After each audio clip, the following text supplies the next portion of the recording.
ಉತ್ತರ ಕನ್ನಡ ಲೋಕಸಭಾ ಕ್ಷೇತ್ರದಲ್ಲಿ ಅಂಜಲಿ ನಿಂಬಾಳ್ಕರ್ ಭರ್ಜರಿಯಾಗಿ ಪ್ರಚಾರ ನಡೆಸ್ತಾ ಇದ್ದಾರೆ. ಸಿರಸಿ ತಾಲೂಕಿನ ದಾಸನಕೊಪ್ಪದಲ್ಲಿ ಕಾಂಗ್ರೆಸ್ ಪರವಾಗಿ ಪ್ರಚಾರವನ್ನು ನಡೆಸಲಾಗ್ತಾ ಇದೆ. ಇನ್ನು ಪ್ರಚಾರದಲ್ಲಿ ಅಂಜಲಿ ನಿಂಬಾಳ್ಕರ್ಗೆ ಕಾಂಗ್ರೆಸ್ ಮುಖಂಡರು ಕೂಡ ಸಾಥ್ ಕೊಟ್ಟಿದ್ದಾರೆ. ಪ್ರಚಾರ ಸಭೆಯಲ್ಲಿ ಆರ್.ವಿ. ದೇಶಪಾಂಡೆ, ಭೀಮಣ್ಣ ನಾಯಕ್ ಭಾಗಿಯಾಗಿದ್ದಾರೆ. ಪಂಚ ಗ್ಯಾರಂಟಿಗಳನ್ನು ಮುಂದೆ ಇಟ್ಕೊಂಡು ಮನೆ ಮನೆಗೆ ತೆರಳಿ ಗ್ಯಾರಂಟಿ ಯೋಜನೆಗಳ ಬಗ್ಗೆ ಅವೇರ್ನೆಸ್ ಮಾಡಿ ಮತವನ್ನು ಕೇಳಲಾಗ್ತಾ ಇದೆ. ಇನ್ನು ರಾಜ್ಯ ಸರ್ಕಾರದ ಒಂದು ಸಾಧನೆಯ ಮೇಲೆ ಲೋಕಸಭೆ ಚುನಾವಣೆಯನ್ನು ಎದುರಿಸೋದಕ್ಕೆ ಅಂತ ಕಾಂಗ್ರೆಸ್ ಸಿದ್ಧವಾಗ್ತಾ ಇದೆ. 5 ಗ್ಯಾರಂಟಿಗಳನ್ನು ಮುಂದೆ ಇಟ್ಕೊಂಡು ಲೋಕಸಭೆ ಚುನಾವಣೆಯನ್ನು ಎದುರಿಸೋದಕ್ಕೆ ಅಂತ ನಾಯಕರು ಸಜ್ಜಾಗ್ತಾ ಇದ್ದಾರೆ.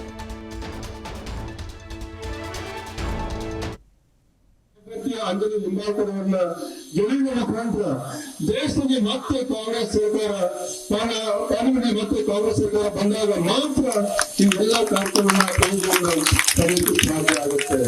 ಕಾಂಗ್ರೆಸ್ ಪಾರ್ಟಿ ಯಾವುದೊಂದು ಜಾತಿಗೆ ಸೀಮಿತ ಪಾರ್ಟಿ ಅಲ್ಲ. ಈ ಎಲ್ಲ ಸಮಯವನ್ನು ಪ್ರೀತಿ, ವಿಶ್ವಾಸದ, ಸಮಾನತೆ, ಅಭಿವೃದ್ಧಿಯ ಭದ್ರತೆಯನ್ನ ಕೊಡುವಂತಹದ್ದು ಕಾಂಗ್ರೆಸ್ ಪಾರ್ಟಿ. ಅಂತ ಒಂದು ಕಾಂಗ್ರೆಸ್ ಪಾರ್ಟಿಯಲ್ಲಿ ನಾವೆಲ್ಲರೂ ಕೂಡ ಇದ್ದೀವಿ.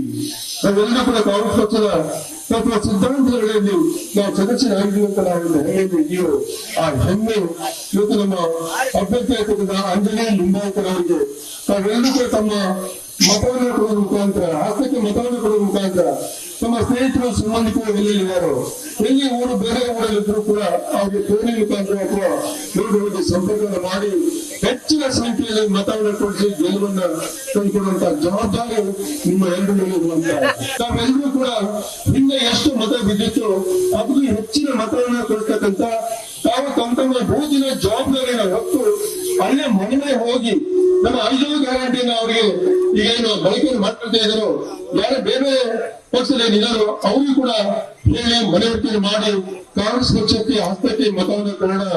ಮತ್ತು ಕೇಂದ್ರದ ಅನೇಕ ವಿಚಾರಗಳನ್ನ ಮಾನ್ಯ ದೇಶಪಾಂಡೆ ಅವರ ಮಾತಲ್ಲಿ ಕೂಡ ಕೇಳೋಣ ಅಲ್ಲಿ ಘೋಷಣೆ ಮಾಡಿರುವಂತದನ್ನ, ಅಂತ ಘೋಷಣೆ ಮಾಡಿರ್ತಕ್ಕಂತ ಕಾರ್ಯಕ್ರಮವನ್ನ ಭಾಗವನ್ನ ಮತ್ತೆ ಪ್ರತಿಯೊಬ್ಬ ಬಡವರ ಮನೆ ಭಾಗಿ ಬರಬೇಕಾದ್ರೆ ಅದು ಮತ್ತೆ ಕೇಂದ್ರದಲ್ಲಿ ಕಾಂಗ್ರೆಸ್ ಸರ್ಕಾರ ಬಂದಾಗ ಮಾತ್ರ ಸಾಧ್ಯ. ಹಾಗಾಗಿ ನಾವೆಲ್ಲರೂ ಕೂಡ ಹಸ್ತಕ್ಕೆ ನಮ್ಮ ಹೆಚ್ಚಿನ ಅಭ್ಯರ್ಥಿ ಇರ್ತಕ್ಕಂಥ ಅಂಜಲಿ ನಿಂಬಾಳ್ಕರ್ ಅವರಿಗೆ, ಅವರು ಕೂಡ ಡಾಕ್ಟರ್ ಆಗಿ ಮತ್ತು ಖಾನಾಪುರಿನ MLA ಆಗಿ ಸಾಕಷ್ಟು ಅನುಭವ ಇರ್ತಕ್ಕಂಥ ಅಭಿವೃದ್ಧಿಯನ್ನು ಮಾಡಿರ್ತಕ್ಕಂಥ ನಮ್ಮ ನಿಮ್ಮೆಲ್ಲರ ಅಭ್ಯರ್ಥಿಗೆ ಮತವನ್ನು ಕೊಟ್ಟು ಆಯ್ಕೆಯನ್ನು ಮಾಡಿ ಮತ್ತೆ ಕೇಂದ್ರದಲ್ಲಿ ಕಾಂಗ್ರೆಸ್ ಸರ್ಕಾರವನ್ನ ತರುತ್ತೆ. ನಮ್ಮೆಲ್ಲರ ಸಹಕಾರ ಇರಲಿ. ಬಿಜೆಪಿ ಸರ್ಕಾರ ಏನಿದೆಯೋ ಕೇಂದ್ರ ಬಿಜೆಪಿ ಸರ್ಕಾರ ಜನಪರವಾಗಿರುವಂತದ್ದಲ್ಲ, ಬಡವರ ಪರವಾಗಿರುವಂತದ್ದಲ್ಲ, ರೈತರ ಪರವಾಗಿರುವಂತದ್ದಲ್ಲ. ಇವಾಗ ರೈತರು ಬಳಸ್ತಕ್ಕಂಥ ಈ ರಸಗೊಬ್ಬರ ಇದೆಯೋ, ನಮ್ಮ ಕೇಂದ್ರದಲ್ಲಿ ಕಾಂಗ್ರೆಸ್ ಸರ್ಕಾರ ಇದ್ದಾಗ 5-6 ರೂಪಾಯಿ ಸಿಕ್ಕಂತ ಗೊಬ್ಬರ ಇವತ್ತು 17-18 ರೂಪಾಯಿ 50 ಕೆಜಿ ಚೀಲ ಇವತ್ತು.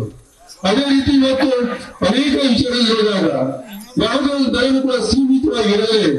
ಇವತ್ತು ಬಿಜೆಪಿ ಸರ್ಕಾರ ಬರೀ ದುರಾಡಳಿತವನ್ನ ಮಾಡ್ತಕ್ಕಂಥ ಕೇಂದ್ರದ ಬಿಜೆಪಿ ಸರ್ಕಾರ. ಅದು ಇನ್ನು ಕಾಂಗ್ರೆಸ್ ಸರ್ಕಾರ 60 ವರ್ಷದ ಆಳ್ವಿಕೆಯಲ್ಲಿ ಏನ್ ಮಾಡಿದೆ ಅಂತ ಬಿಜೆಪಿ ಅವರು ಕೇಳ್ತಾ ಇದಾರಲ್ಲ, 10 ವರ್ಷದಲ್ಲಿ ಏನ್ ಮಾಡಿದ ಸಾಧನೆ ಏನು? ನಾವು ತಮ್ಮ ಕೈಯಲ್ಲಿ ಎಲ್ಲರೂ ಕೈಯಲ್ಲಿ 1-2 ಮೊಬೈಲ್ಗಳಂತ ಈ ಮೊಬೈಲ್ ಅನ್ನು ಮೋದಿ ಸಾಹೇಬ್ ತಂದ್ರು. ಅದು ಕಾಂಗ್ರೆಸ್ ಸರ್ಕಾರ ಇದ್ದಾಗ ಪ್ರಧಾನಮಂತ್ರಿ ಆಗಿರ್ತಕ್ಕಂಥ ರಾಜೀವ್ ಗಾಂಧಿ ಅವರು ಅಂತ ಒಂದು ತಂತ್ರಜ್ಞಾನವನ್ನು ತರುವ ಮುಖಾಂತರ, ಮೊಬೈಲ್ ತರುವ ಮುಖಾಂತರ ದೇಶದ ಅಭಿವೃದ್ಧಿಯನ್ನ ತುಂಬುವಂತಹದ್ದು ಕಾಂಗ್ರೆಸ್ ಸರ್ಕಾರ.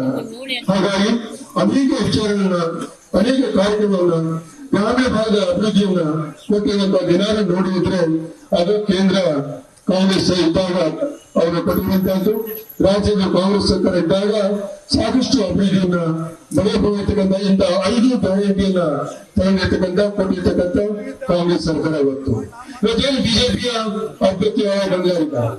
ಬಿಜೆಪಿ ಅಭ್ಯರ್ಥಿ ಇದೇ ಸಸಿ 6 ಬಾರಿ ಗೆದ್ದು ಏನ್ ಕಾರ್ಯ ಮಾಡಿರುವಂತಹದ್ದು, ಎಷ್ಟು ಅಭಿವೃದ್ಧಿ ಮಾಡಿದ್ದಾರೆ. ಈಗ ಎಷ್ಟು ಗ್ರಾಮೀಣ ಭಾಗದಲ್ಲಿ ರಸ್ತೆಗಳನ್ನ, ಕುಡಿಯ ನೀರಿನ ಅಭಿವೃದ್ಧಿ ಕೂಡ ಮಾಡಿದ್ರೆ ಇವತ್ತು ಹಿಂದಿನ ಚುನಾವಣೆ ನಡೆದ ಚುನಾವಣೆಯಲ್ಲಿ ಅಲ್ಲಿ ನಾನು ಸೋಲಿಸಿರಲ್ಲ, ಆ ಕ್ಷೇತ್ರದ ಜನ ಇವತ್ತು ಸೋಲಿಸಿ ಮನೆ ಕಳಿಸಿದಾಗ ಅದೇ ವ್ಯಕ್ತಿನ ಮತ್ತೆ ಇವತ್ತು ಲೋಕಸಭಾ ಅಭ್ಯರ್ಥಿಯಾಗಿ ಬಿಜೆಪಿ ಅಭ್ಯರ್ಥಿಯಾಗಿ ನಮ್ಮ ಮುಂದೆ ಇರುವಂತಹದ್ದು.